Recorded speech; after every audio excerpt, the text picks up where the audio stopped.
Hi everyone. UGTRB, PGTRB இல்லை எந்த competitive exam நீங்கள் எழுதினாலும் சரி, கண்டிப்பாக பாஸ் பண்ணணும் அப்படின்னு நீங்கள் நினச்சிங்கன்னா 3 டிப்ஸை ஃபாலோ பண்ணுங்கள். டிப் நம்பர் 1, சிலபஸை ஃபுல்லாக கவர் பண்ணணும். நிறைய பேர் பண்ணுற மிஸ்டேக் என்னென்னா, சில யூனிட்ஸையோ இல்லை சில டாபிக்ஸையோ ஸ்கிப் பண்ணிடுவாங்க. இது முக்கியம் இல்லை, இது கஷ்டம் அப்படின்னு விட்டுருவாங்க. ஆனால் இப்போ இருக்க காம்படிஷனில் ஒரு மார்க்கு கூட நமக்கு இம்பார்ட்டண்ட். சிலபஸில் இருக்க ஒவ்வொரு டாப்பிக்கையும் கண்டிப்பாக நம்ம கவர் பண்ணணும். டிப் நம்பர் 2, கன்சிஸ்டண்ட்டாக படிக்கணும். கண்டினியூஸாக படிக்கிறது ரொம்ப முக்கியம். ஒரு நாள் கூட மிஸ் பண்ணக்கூடாது, ரெகுலராக படிக்கணும். ஒரு 2 நாள் கேப் விட்டால் கூட கண்டினியூட்டி போயிடும். தென் மறந்து போகிறதுக்கும் வாய்ப்பு இருக்குது. ஸோ பிரேக் இல்லாமல் கன்சிஸ்டண்ட்டாக படிக்கணும். டிப் நம்பர் 3, எல்லா செஷனையும் கவர் பண்ணணும். இப்போ பிஜிடிஆர்பி இங்கிலீஷ் எடுத்துக்கோங்க.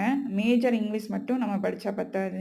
Eligibility test, Tamil, psychology, GK இது எல்லாத்துக்கும் இம்பார்ட்டன்ஸ் கொடுக்கணும். காம்படிஷன் ரொம்ப அதிகம். அதனால் ஒரு சின்ன செஷனை கூட நம்ம ஸ்கோரை சேஞ்ச் பண்ணலாம். ஸோ எல்லா செஷனையும் கவர் பண்ணணும். இந்த 3 டிப்ஸையும் ஃபாலோ பண்ணால் போதும். கண்டிப்பாக நீங்கள் எக்ஸாமில் சக்ஸஸ் பண்ணுவீங்க. All the best.